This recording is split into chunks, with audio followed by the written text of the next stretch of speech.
It was this organic communion that Newman portrayed in the Church of the 4th century in that article on consulting the faithful in matters of doctrine.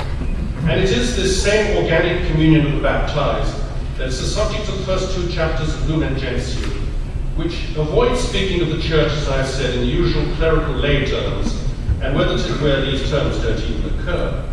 The ministerial or hierarchical priesthood being simply referred to in connection with the sacrament of holy orders, and the 7 sacraments which build up the common priesthood of the faithful are listed in Articles 10 to 11. This movement of the Spirit has been a novel and often unpopular phenomenon in a church that had grown increasingly clericalized, until the Second Vatican Council's emphasis on the laity provoked a sharp reaction in favor of what I call laicism. However, the phenomenon was entirely in continuity and not disruption with the Church's tradition, insofar it was simply another manifestation of the Church's charismatic, as opposed to, I don't mean in opposition, but as distinct from its hierarchical dimension. This charismatic dimension is in fact referred to 3 times in the first 2 chapters of Lumen Gentium. And this rediscovery of the charismatic dimension as one of the Church's constitutive development elements, Pope John Paul II described as one of the most important achievements of the Council. Lumen Gentium employed the new theological term charism, a transliteration of the New Testament Greek word charisma, in place of the termless phrase gratia gratis data, grace freely given. That was the old term for charisms. Naturally enough then, Newman does not use the word, so you won't find the word charism, of course, in Newman. However, the idea of special graces given to individuals, not for their own benefit, but for the benefit of the Church, was very much part of Newman's thinking, both as an Anglican and as a Catholic. The Anglican Newman well understood the immense significance of the monastic charism, when the Church was no longer persecuted, but had become the state religion and was in danger of becoming too much of this world. The one great purpose answered by monasticism, he wrote, was the maintenance of the truth in times and places in which great masses of Catholics had let it slip from them. At a time when Christians were in danger of becoming secular, monasteries became, in Newman's words, the refuge of piety and holiness. Indeed, Newman adds, such provisions in one shape or other will always be attempted by the more serious and anxious part of the community whenever Christianity is generally professed. In other words, the charismatic dimension of the Church is essential for Christians wishing to practice their faith in a more committed and devout way. Where no spiritual outlet exists for more serious Christians, they will, as Newman put it as an Anglican, be liable to run into separatism by way of searching for something divine and transcendental, as in Protestant countries where monastic orders are unknown. And this is Newman, I say writing as an Anglican. Methodism has carried off many a man who was sincerely attached to the established church, merely because that church will admit nothing but what it considers rational and sensible theology. The early church, says Newman, on the contrary, dealt softly with the arduous and impetuous, saying in effect, you wish to live above the common course of a Christian.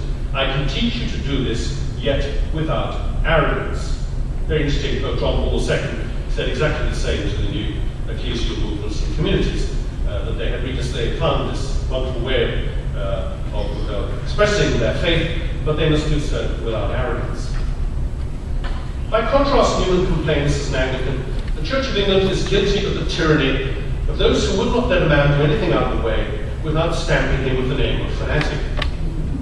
In the early church, charism and hierarchy were in harmony and unity, with the result that what Newman calls enthusiasm could flourish without getting out of control, but also without being suppressed.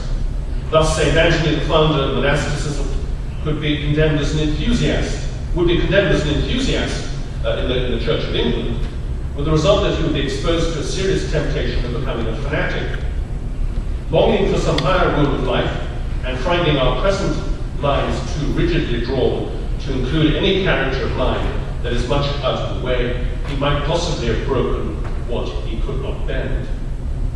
Anthony, however, benefited from a hierarchical church which accepted his charism, the monastic charism, but gave it form. It was not vulgar, bustling, imbecile, unstable, undutiful. I think he was thinking of Methodists there.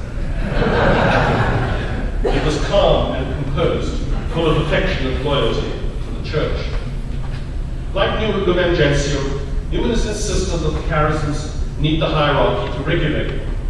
Enthusiasm is sobered and refined by being submitted to the discipline of the church instead of being allowed to run wild externally to it, as was very often seen in this country, of course, with the so-called charismatic renewal.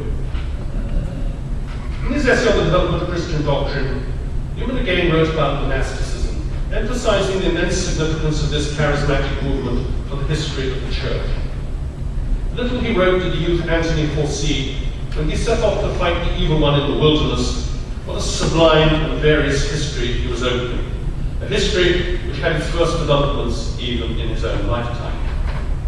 Antony had simply intended to be a hermit in the desert, but when others followed his example, he was obliged to give them guidance. The next stage in the development was when these hermits came together to form a community.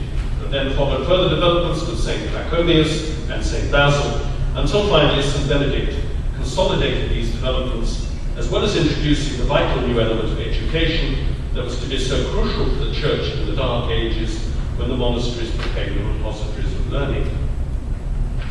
Newman was well aware that charisms are not given simply for the benefit of the recipient, but are intended for the whole church. They therefore are the Holy Spirit's answer to particular needs of the church at a particular time. And so while Newman wrote, St. Benedict had come as if to preserve the principle of civilization and a refuge for learning at a time when the old framework of society was falling and new political creations were taking their place, when the young intellect within them began to stir and a change of another kind discovered itself, then appeared St. Francis and St. Dominic. So the Mendicant, the next big charismatic surge or movement in the church was that of the Mendicant Orders. Finally, Newman concludes, in the last era of ecclesiastical revolution, the charism of St. Ignatius Loyola was given to the church to meet new needs. The hermitage, the cloister, and the friar were suited to other states of society, with the Jesuits, as well as with the religious communities which are their juniors, the chief objects of attention were new kinds of apostolate, such as teaching and the missions.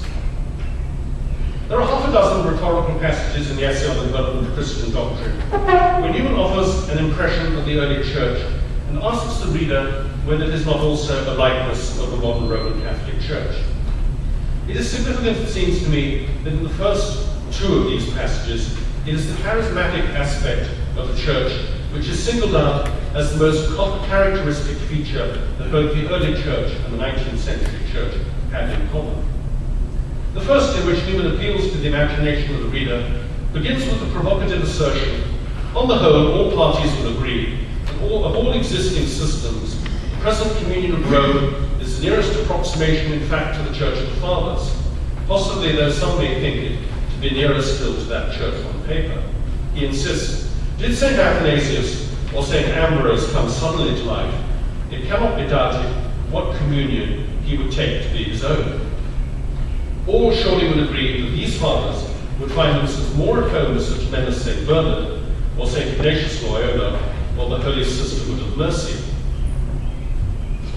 And a couple of pages later, he asks whether the faith of the Roman Catholic Church is not the nearest approach, to use his words to say the least, to the religious sentiment and what is called ethos of the early church, nay to that of the apostles and prophets, who all will agree so far as this, that Elijah, Jeremiah, the Baptist, and St. Paul are in their history and mode of life, in what is external and meets the eye.